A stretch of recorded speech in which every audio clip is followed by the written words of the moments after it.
کار دستگاه رطوبت‌ساز تأمین رطوبت توی سالن پرورش قارچه که آبو به شکل پودری توی سالن بر روی بستر پخش میکنه که شما میتونید رطوبت‌ساز استفاده کنید.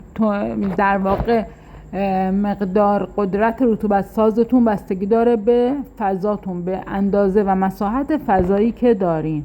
حالا بعضی سالن‌ها کوچیکن، مثلا 12 متر، 20 متر یا حتی 30 متر و میخواد با صندوق‌های پلاستیکی شروع کنه، بنابراین نیاز به دستگاه رطوبت‌ساز نداری و میتونی با خیس کردن دیوار و کف زمین رطوبت رو تأمین کنی.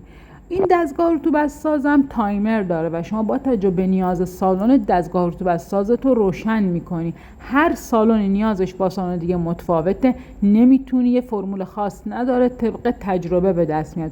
حالا اگه سوالی در مورد پرورش قارچ، انتخاب دستگاه رطوبت‌ساز یا شروع کار پرورش قارچ داری، با شماره‌ای که برات گذاشتم میتونی زنگ بزنی، با من ارتباط بگیری. منم هدیه اعتمادی فر هستم با بیش از 16 سال سابقه توی کار پرورش قارچ.